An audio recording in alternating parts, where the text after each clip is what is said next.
When most people think of American food, items like burgers, hot dogs, and pizza come to mind. In fact, American cuisine is often negatively associated with mass production, high sugar content, and ingredients most people can't pronounce.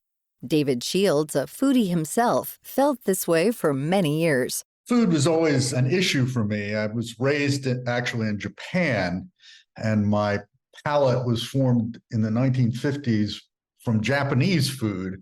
So when I came back to the United States in the late 50s, I hated American food. Someone fed me Kellogg's sugar frosted flakes, and I thought I'd been poisoned. Shields is a food historian and professor at the University of South Carolina. He says that this mindset shifted as he dug deeper into the traditional meals and ingredients of various regions. It wasn't until I went to college down at William and Mary in Williamsburg, Virginia, that I tasted Southern food for the first time.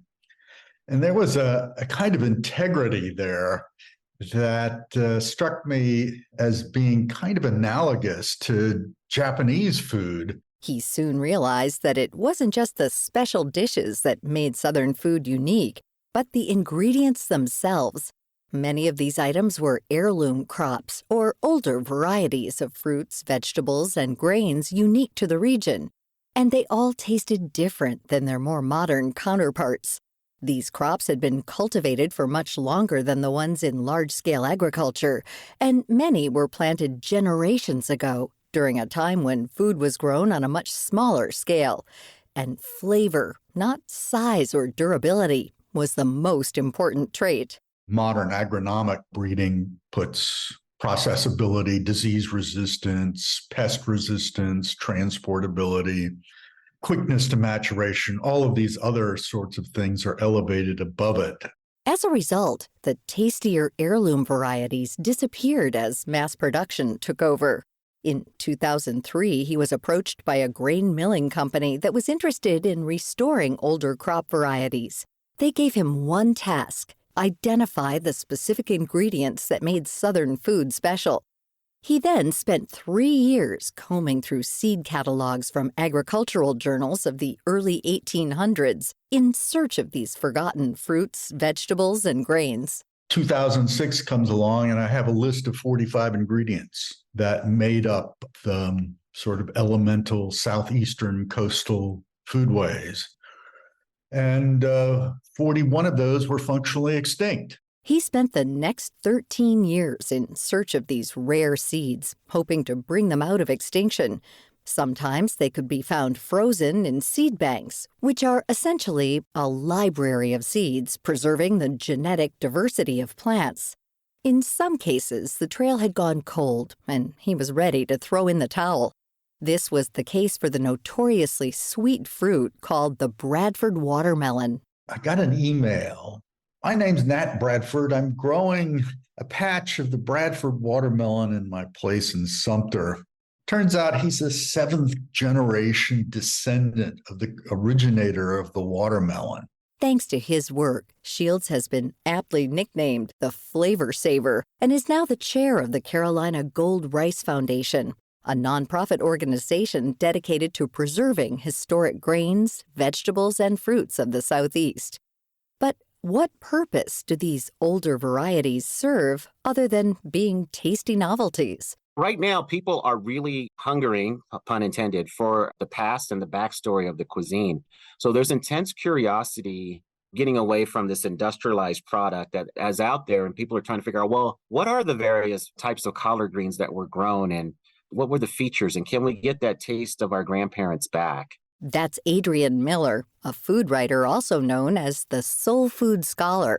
He points out how certain regional varieties play an important role in cuisines. Take soul food, for instance, which is rooted in deep culture and tradition. Over time, soul food has become shorthand for all African American cooking, but that's really not accurate. Soul food is the food that Black migrants took out of the South during the Great Migration that lasted over decades as millions of African Americans left the South and started to live in other parts of the country. So this is the cuisine that they transplanted in other parts of the country. So soul food brings together the culinary techniques, ingredients, and traditions of West Africa, Western Europe, and the Americas. So some typical foods would be fried chicken, some kind of fish, usually fried, chitlins or chitterlings, which are pig intestines, smothered pork chops as entrees. Then for side dishes, greens, so dark leafy vegetable greens like collards, kale, mustard, turnip, cabbage, black-eyed peas, mac and cheese, candied sweet potatoes, cornbread, some kind of red drink. It just has to be the color red. I believe that red Kool-Aid is the official soul food drink. Not everybody agrees with me, but most people do. And then for dessert, pound cake, peach cobbler, banana pudding, sweet potato pie.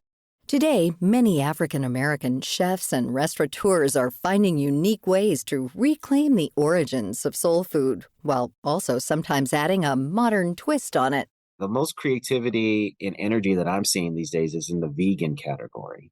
So to a lot of people, vegan soul food is an oxymoron, but I don't think so. Instead of being a departure from traditional soul food, I think it's a homecoming.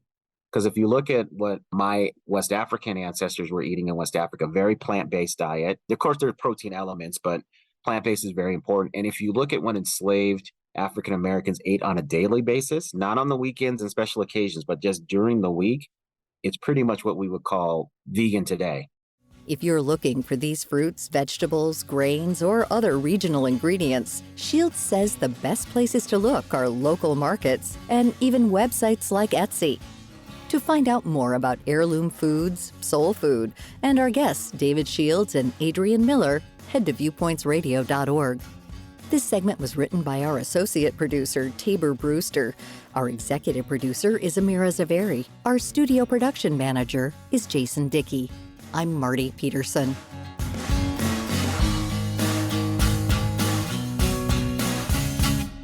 Coming up next week.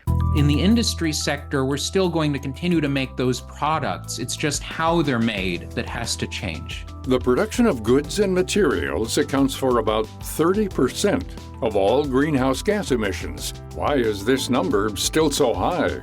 Then, there's a risk that this election could end up being decided based on fake video or fake audio tapes. AI and its influence on elections. I'm Marty Peterson. And I'm Gary Price. These stories in depth on your public affairs magazine, Viewpoints.